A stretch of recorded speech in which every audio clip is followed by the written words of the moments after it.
Hello दोस्तों, मैं प्रवीण स्वागत करता हूं हम लोग का चैनल मॉन्स्टर फिजिक्स में। दोस्तों, जैसा कि आपको पता है, हम लोग बात कर रहे थे रे ऑप्टिक्स में जो कुछ प्रीवियस ईयर के क्वेश्चन हैं, इंपॉर्टेंट क्वेश्चन जो आने वाले हैं, है ना। जिसमें आपका नीट का भी क्वेश्चन होगा, बोर्ड का भी क्वेश्चन होगा, जेईई मेंस का क्वेश्चन होगा। उसका हमने 4 पार्ट किए हैं। यदि आप नहीं देखे हैं तो उसका लिंक हम इस वीडियो के डिस्क्रिप्शन में दे देंगे, आप जा करके वहाँ ज़रूर देखें ताकि आपको फ़ायदा हो सके। क्लियर?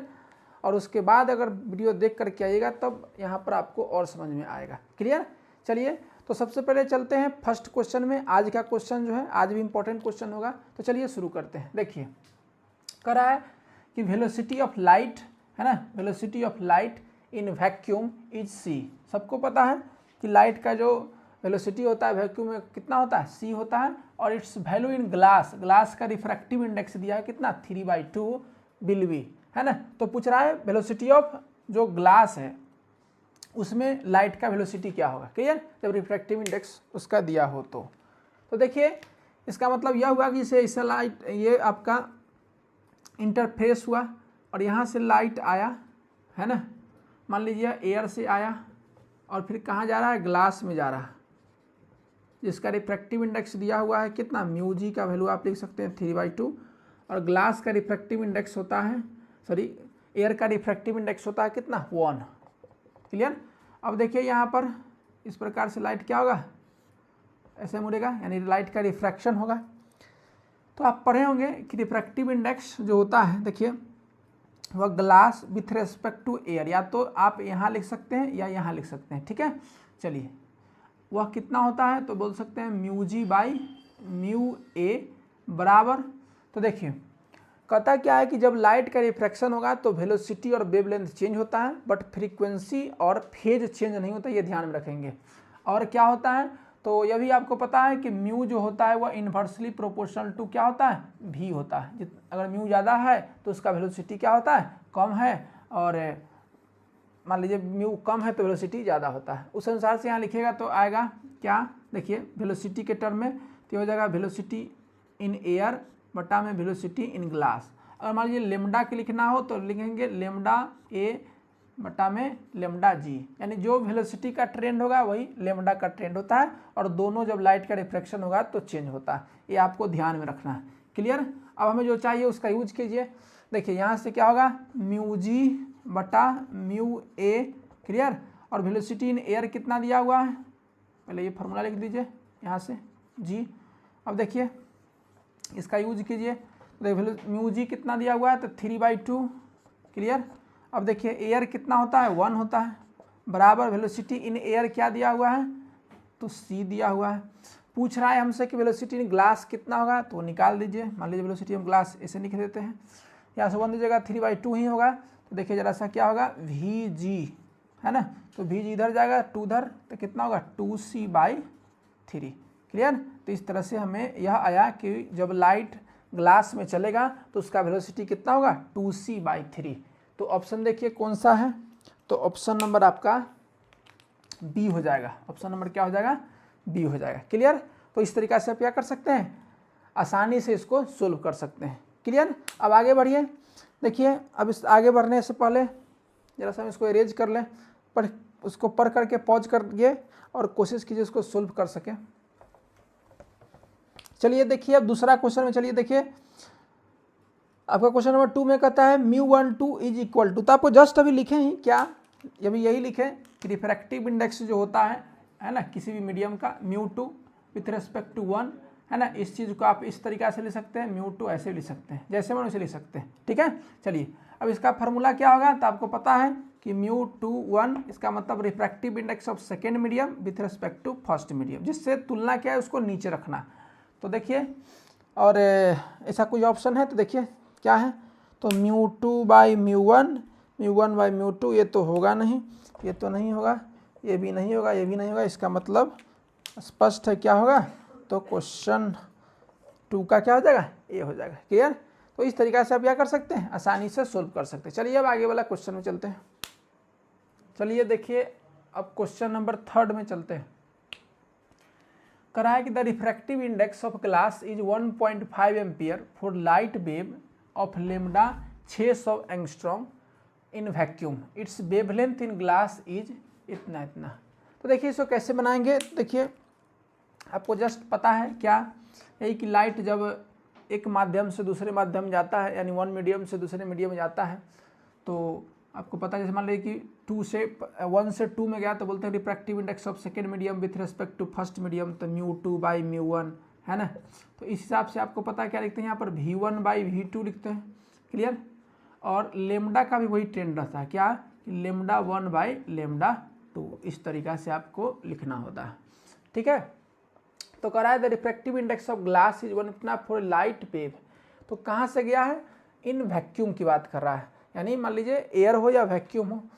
तो इसको ऐसे कर देते हैं, देखिए जरा सा, कहाँ गया है, तो एयर से है ना, तो लिखते हैं कहाँ, तो ग्लास टू एयर, तो यहाँ होगा एयर है ना, और ये सब ग्लास हो जाएगा, ये भी एयर होगा और ये सब ग्लास हो जाएगा, ठीक है।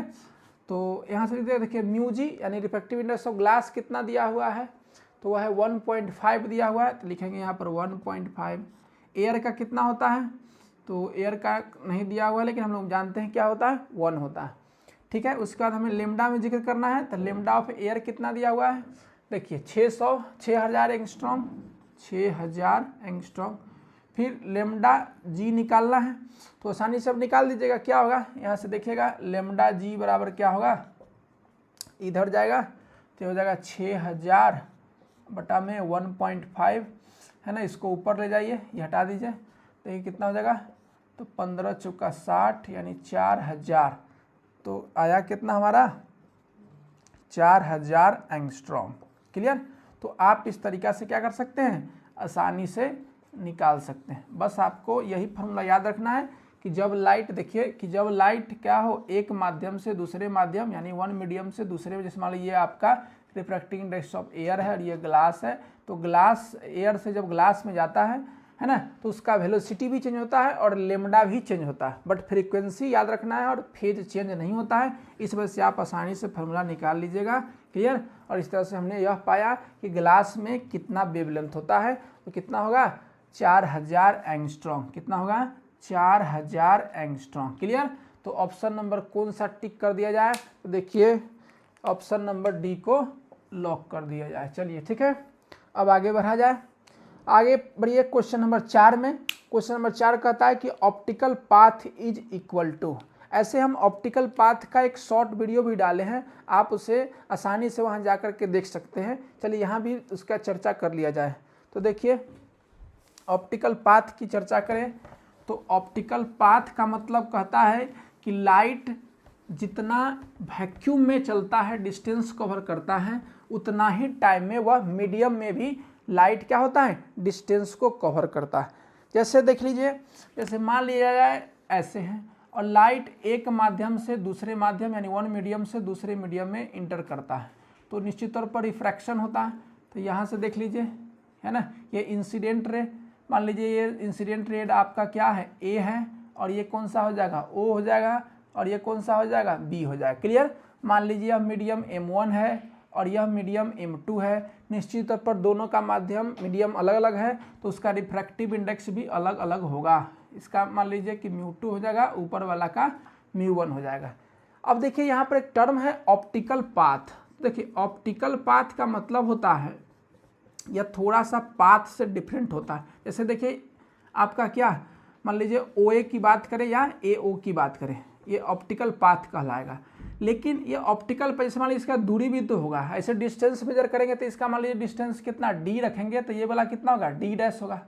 तो पाथ जो, चलिए इसको पाथ लेंथ को हम d बोल सकते हैं, ये d हमारा क्या हुआ, पाथ लेंथ हुआ, ठीक है। लेकिन यह पाथ लेंथ ऑप्टिकल पाथ से डिफरेंट होता है। क्यों, क्योंकि ऑप्टिकल पाथ जो हम मेजर कर रहे हैं कि AO है, तो ऑप्टिकल पाथ में क्या करना पड़ता है कि जिस माध्यम में, जिस मीडियम में लाइट चला, उसका रिफ्रैक्टिव इंडेक्स और इनटू पाथ लेंथ से गुना करना पड़ता है। ये हमें ध्यान रखना है, थोड़ा सा डिफरेंट होता है, क्लियर। सिमिलरली अगर बात करें कि OB हमारा पाथ लेंथ है, ऑप्टिकल पाथ, सॉरी OB हमारा क्या, ऑप्टिकल पाथ है, तो आपको क्या करना होगा, OB जिस मीडियम में है उसका refractive index into path length कितना होगा, d', यह करना होगा। तो यदि मान लीजिए कि टोटल कितना चले, कभी कभी अब टोटल निकालने के पर आवश्यकता पड़े तो बस AO और ओ बी कर देना है। लेकिन ध्यान रखना है कि जब ऑप्टिकल की चर्चा करें तो उसको रिफ्रैक्टिव इंडेक्स से भी गुना करना है। क्लियर, ये बातें आपको स्पष्ट होनी चाहिए। तो इसका एक जनरल फॉर्मूला क्या बन सकता है, तो कोई भी जो ऑप्टिकल पाथ होता है वह ऑप्टिकल पाथ जो होता है वह क्या होता है ना, उस मीडियम का रिफ्रैक्टिव इंडेक्स है ना, म्यू क्या हो जाएगा, उस मीडियम का रिफ्रैक्टिव इंडेक्स और इनटू क्या हो जाएगा, पाथ लेंथ, इनटू क्या हो जाएगा, पाथ लेंथ। ठीक है, ये रिफ्रैक्टिव इंडेक्स हो गया और डी को हम लोग यहाँ लिख ही दिए हैं, डी को बोलते हैं पाथ लेंथ। क्लियर, तो यही ध्यान में रखना है। तो चलिए ऑप्शन में चलते हैं। तो कराए optical path is equal to, तो रिफ्रैक्टिव इंडेक्स बटा में पाथ लेंथ नहीं, ऐसा कुछ तो नहीं है। कहता है ऑप्टिकल पाथ क्या होता है, तो रिफ्रैक्टिव इंडेक्स यानी म्यू हो जाएगा यहाँ पर, और पाथ लेंथ यानी डी हो जाएगा। तो कुल मिला के अगर ये बात करें तो बटा तो होगा नहीं, ये भी नहीं होगा, तो ऑप्शन क्या हो जाएगा, बी। ऑप्शन क्या हो जाएगा, बी। क्लियर, तो ये आप आसानी से ऑप्शन क्या हो जाएगा, बी, आसानी से आप टिक कर सकते हैं। क्लियर, देखिए क्वेश्चन नंबर 5 में चलते हैं, जो जेईई मेन 2019 में पूछा गया है। ठीक है, और बड़ा आसान क्वेश्चन है, इससे पहले भी हम लोग चर्चा किए हैं। देखिए कहता क्या है कि ये रे ऑफ लाइट AO है ना, फिगर में दिया गया है, इन वैक्यूम, वैक्यूम कहे या एयर कहे, जिसका रिफ्रैक्टिंग इंडेक्स आपको पता है कितना होता है, 1 होता है। ये दे चाहे नहीं दे, आपको ध्यान रखना। Is incident on a glass slab, ये ग्लास स्लैब का कोई इंटरफेस है at an angle of 60 degree, देखिए रहे, यानी एंगल ऑफ इंसिडेंस कितना है, 60 degree, and refracted at an angle 30 degree along OB। तो इसमें देख रहे हैं 30 डिग्री होगा, यानी एंगल ऑफ रिफ्रैक्शन कितना हो जाएगा, 30 डिग्री, तो जैसा कि फिगर में दिया हुआ। और कह रहा है कि द ऑप्टिकल पाथ लेंथ निकालना, ये नया टर्म देखिए ऑप्टिकल पाथ, लेकिन इससे पहले हम लोग चर्चा कर दिए हैं कि ऑप्टिकल पाथ क्या होता है ना, ऑफ द लाइट रे फ्रॉम A to B। तो पूरा A से जब जर्नी शुरू हुआ लाइट का, B तक गया, तो आपको ऑप्टिकल पाथ निकालना है। तो बड़ा आसान है, देखिए कुछ नहीं करना है, कहीं भी आपको ऑप्टिकल पाथ पूछे, तो यहाँ पर भी हमें पूछ रहा है ऑप्टिकल पाथ। तो देखिए ऑप्टिकल पाथ कहाँ से कहाँ, A to B पूछ रहा है, तो कुछ नहीं करना है। देखिए जिस मीडियम में है, देखिए जैसे मान लीजिए AO हमें लिखना है, तो क्या करना होगा, उस माध्यम का, उस मीडियम का रिफ्रैक्टिव इंडेक्स इनटू क्या होगा, AO। अब टोटल लिखना है तो फिर इसका क्या हो जाएगा, refractive index mu G into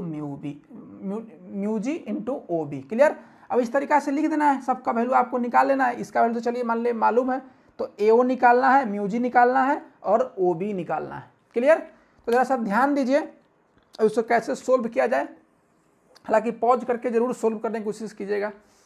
चलिए अब देखिए जरा सा हम ट्रायंगल, देखिए जरा सा ये ट्रायंगल पर चर्चा कर लिया जाए। देखिए यहाँ ऐसे, तो देखिए ये एंगल कितना हो जाएगा, ये 90 है नॉर्मल, तो ये 30 हो जाएगा। इसको जरा सा अलग से बना देते हैं, देखिए जरा सा ऐसे ऐसे, तो ये कितना हो जाएगा 30, और ये आपका A है, O है, और ये आपका A हो जाएगा। हमें AO चाहिए, तो क्या लगाना होगा, देखिए लगाएंगे sin 30, तो sin 30 कितना हो जाएगा, P/H, तो P बाई, और ये 90 हो जाएगा, P/H हो जाएगा, तो A/AO। हमें AO चाहिए, तो देखिए पहले तो sin 30 का वैल्यू होता है 1/2 बराबर कितना होगा, A/AO। क्लियर, यहाँ से क्या होगा, AO बराबर कितना होगा, 2A, इसीलिए AO बराबर क्या होगा, 2A। क्लियर, ध्यान में रहेगा। चलिए अब इसी तरीका से हमें AO मिला, तो अब OB की चर्चा कर लिया जाए जरा सा। OB कहाँ से निकलेगा, देखिए इसको थोड़ा सा आगे एक्सटेंड कीजिए, ये भी 90 हो जाएगा, और हमें देखिए ये B है तो ये भी B हो जाएगा। चलिए तो जरा सा ट्रायंगल जरा सा ध्यान दीजिए, कुछ इस प्रकार से बनेगा, ऐसे ऐसे है ना, तो आपका ये हो जाएगा 30 डिग्री। ठीक है, आपका ये B हो जाएगा। हमें OB चाहिए, तो क्या निकालना होगा, कॉस निकालना होगा। देखिए कॉस 30 बराबर कितना होगा, तो कॉस 30 बराबर B/H होता है, तो कितना हो जाएगा, B मतलब ये स्मॉल b हो जाएगा बाई OB। कॉस 30 यहाँ से कितना हो जाएगा, देखिए कॉस 30 होगा √3/2। ठीक है, और B लिख दीजिए यहाँ पर, और ये हो जाएगा OB। क्लियर, तो यहाँ से हमें OB चाहिए है ना, तो OB बराबर कितना होगा, 2/√3 इंटू B। क्लियर, तो OB भी हमें मिल गया है, OB भी मिल गया, AO भी मिल गया। म्यू ये हमें पता है कि 1 होता है, बस म्यू जी चाहिए। अब म्यू जी के लिए क्या करना होगा, तो देखिए जरा सा, अब यहाँ पर जब रिफ्रैक्शन हुआ तो आप स्नेल्स लॉ आसानी से लगा सकते हैं। बाई स्नेल्स लॉ की मदद से क्या लिख सकते हैं, देखिए बाई स्नेल्स लॉ लगाइएगा, तो उस माध्यम का, उस मीडियम का रिफ्रैक्टिव इंडेक्स, अब इसका रिफ्रैक्टिव इंडेक्स कितना हो जाएगा 1, वैक्यूम है तो 1 छोड़ दीजिए तो कितना होगा, फिर साइन आई होगा, साइन आई मतलब साइन 60 हो जाएगा, क्लियर। और फिर देखिए, फिर उसके बाद दूसरा मीडियम का रिफ्रैक्टिव इंडेक्स तो कितना हो जाएगा म्यू जी, जो हमें पता नहीं है ना। और यहाँ पर कितना हो जाएगा फिर साइन 30, तो साइन 30, ठीक है। साइन 60 का वैल्यू लिखेगा 1/2, म्यू जी हमें पता नहीं है, और साइन 30 कितना होता है 1/2, सॉरी साइन 60 होगा √3/2, साइन 60 कितना हो जाएगा √3/2, कितना होगा √3/2। देखिए 2 से 2 कैंसिल आउट, यहाँ से कितना हो जाएगा म्यू जी का वैल्यू कितना हो जाएगा √3, क्लियर। अब आइए यहाँ पर देखिए, अब इस यहाँ पर आइए, आपको कुछ नहीं करना है, देखिए जरा सा, म्यू ए का वैल्यू कितना 1 है, तो 1 इंटू ए ओ देखिए कितना 2a, तो यहाँ जाएगा 2a, है ना, और प्लस म्यू जी कितना पता है तो √3, और इंटू उसके बाद ओ बी किधर गया, ओ बी यहाँ पर है, तो ओ बी का वैल्यू कितना है 2b/√3, कितना होगा 2b/√3, √3 से √3 कैंसिल आउट, ओवरऑल कितना बनेगा आपका हो जाएगा 2a + 2b, यही होगा। तो बड़ा आसान है, आप आसानी से निकाल सकते हैं, क्लियर। बस यही ध्यान रखना है कि ऑप्टिकल पाथ बराबर क्या होता है, तो path length into refractive index. अब ऑप्शन देखिए कौन सा सही है, तो ये तो नहीं होगा, फिर ये भी नहीं होगा, डी वाला ये भी नहीं होगा, 2a + 2b। चलिए लीजिए, आंसर तैयार है, तो option number c is the correct answer, clear. अब आगे बढ़ते हैं, चलिए देखिए, अब लास्ट क्वेश्चन है, क्वेश्चन नंबर 6, करा है कि रे ऑफ लाइट स्ट्राइक से मटेरियल्स। देखिए ये जो भी क्वेश्चन हम लोग करा रहे हैं बहुत ही इंपॉर्टेंट है, इसको जरूर देखिए, है ना, और अपने से सोल्व करने की कोशिश कीजिए, और वीडियो अगर समझ में आता है तो दूसरे जो फ्रेंड लोग हैं उसको भी शेयर कीजिए ताकि उसका भी भला हो सके। चलिए देखिए, करा है a ray of light strikes a material slab, है ना, कोई मटेरियल स्लैब है, at an angle of incident 60 degree if the reflected and refracted rays are perpendicular to each other. यानी जो मटेरियल है उस पर स्ट्राइक करता है, जैसे मान लीजिए कह रहा है क्या कि जैसे यहाँ से देखिए ये कोई मटेरियल है, उसका ये इंटरफेस है, और यहाँ पर क्या हो रहा है, एक रे ऑफ लाइट स्ट्राइक करता है। तो चलिए स्ट्राइक करा दिया जाए, इस प्रकार से इंसिडेंट किया, और आप यहाँ पर क्या ड्रॉ कीजिएगा, एक नॉर्मल ड्रॉ किए, ठीक है। उसके बाद कहता है एट एंगल ऑफ 60 डिग्री, तो ये मान लीजिए आपका थोड़ा सा सीधा बनाया जाए, 60 डिग्री, ठीक है। तो ये 60 डिग्री पर इंसिडेंट किया, ये इंसिडेंट हुआ। उसके बाद कहता है एंड रिफ्रैक्टेड रे, हाँ, at an angle of 60 degree if the reflected, यहाँ पर रिफ्लेक्शन भी हो रहा है, तो चलिए करा दिया जाए, सब सवाल में बोल दिया है, तो ये रिफ्लेक्शन हो गया, है ना, यानी रिफ्लेक्टेड रे बोल देंगे, रिफ्लेक्टेड रे हो जाएगा। चलिए ठीक है, अब कहता है यहाँ रिफ्रैक्शन भी होगा, तो देखिए थोड़ा सा ऐसे कर दिया जाए, ऐसे, ठीक है। तो पता है कि यह हमारा एंगल, ये वाला हमारा एंगल क्या होगा, एंगल ऑफ रिफ्रैक्शन होगा आर, ये ध्यान रखेंगे। यानी नॉर्मल के साथ जो रिफ्रैक्टेड रे एंगल बनाता है उसको बोलते हैं एंगल ऑफ रिफ्रैक्शन। तो एंगल ऑफ रिफ्रैक्शन की चर्चा तो नहीं किया है कितना होना चाहिए, ठीक है। चलिए आगे बढ़ते हैं। If the reflected and refracted rays are perpendicular to each other, देखिए रिफ्लेक्टेड और रिफ्रैक्टेड दोनों की चर्चा करा है, ये दोनों 90 डिग्री होना चाहिए। चलिए 90 बना दिया जाए, इतना 90 होना चाहिए, ठीक है। अच्छा, then which of the following, तो इसमें से कौन सा ऑप्शन सही है, तो देखिए जरा सा, अगर एंगल ऑफ, यहाँ पर देखिए इंसिडेंट रे और रिफ्लेक्टेड है, यानी यहाँ पर रिफ्लेक्शन यदि होता है तो लॉज भी फुलफिल होना चाहिए। तो ऐसे स्थिति में देखिए ये एंगल ऑफ इंसिडेंस हुआ तो ये एंगल ऑफ रिफ्रैक्शन होगा, और ये भी 60 डिग्री हो जाएगा, क्योंकि लॉज यही कहता है एंगल आई बराबर एंगल आर। चलिए तो ये 60 हो गया। अच्छा, आपको पता है ये आपका कितना हो जाएगा, तो ये भी 30 हो जाएगा, क्योंकि ये सब नॉर्मल होता है, ये हमारा क्या है, नॉर्मल है, तो ये 30 हो जाएगा। अब ये 30 है तो ये वाला कितना हो जाएगा, 60 डिग्री हो जाएगा। अब उसके बाद फिर ये नॉर्मल है, तो इसका मतलब ये आर हमारा कितना हो जाएगा, 30 डिग्री के पास में हो जाएगा, यानी हमारा आर, एंगल आर कितना हो जाएगा, 30 डिग्री। और इसी आर को क्या बोलते हैं, angle of refraction, angle of refraction. Clear हुआ। चलिए अब जरा सा म्यू के भी आगे चर्चा कर लिया जाए कि क्या होगा। तो देखिए जरा सा, मान लीजिए कुछ नहीं दिया हो तो ये कहाँ से आया है ना, और ये चर्चा तो शायद नहीं किया है, ठीक है। Area of light strikes material slab at an angle of इतना incident if the reflected ray are perpendicular to each other. चर्चा नहीं किया तो मान लीजिए इसमें कहाँ से आया होगा, एयर या वैक्यूम से आया होगा, और ये कोई मटेरियल है, इसका रिफ्रैक्टिव इंडेक्स मान लीजिए आपका म्यू हो गया। कितना हो जाएगा, म्यू हो जाएगा। अब यहाँ पर लॉज स्नेल्स लॉ लगाया जाए। देखिए स्नेल्स लॉ लगाइएगा तो बाय स्नेल्स लॉ की मदद से क्या लिख पाइएगा, बाय स्नेल्स लॉ तो कहता है इसका एयर का कितना होगा, तो एयर का हो जाता है 1, रिफ्रैक्टिव इंडेक्स तो 1 इंटू कितना हो जाएगा sin 60, क्लियर, और बराबर इसका रिफ्रैक्टिव इंडेक्स तो म्यू हो जाएगा इंटू कितना हो जाएगा साइन, आर का वैल्यू कितना 30 डिग्री, क्लियर, तो sin 60 होगा √3/2 है ना, और ये हो जाएगा म्यू, और sin 30 कितना 1/2, 2 से 2 कैंसिल आउट, इसलिए म्यू का वैल्यू कितना हो जाएगा √3। तो जो मटेरियल पर रिफ्रैक्शन हो रहा है, जो मटेरियल में रिफ्रैक्शन उसका म्यू कितना आया, आपको आ जाएगा √3 के बराबर। क्लियर हो गया। एंगल ऑफ रिफ्रैक्शन कितना है 30 डिग्री। तो ये बात आपको ध्यान में रखना होगा। चलिए अब ऑप्शन में चलते हैं। कहता है the angle of refraction is 45 degree. बहुत गलती है। देखिए the angle of refraction 30 degree, तो रिफ्रैक्शन तो आया 30 डिग्री, इसका मतलब बी भी सही लग रहा है। चलिए उसके बाद आगे भी क्वेश्चन पढ़ लिया जाए। कहता है the refractive index of a material, यानी म्यू जो है वह √3। चलिए ये भी सही हो गया। चलिए अब आगे बढ़ते हैं। कहता है both b and c are correct.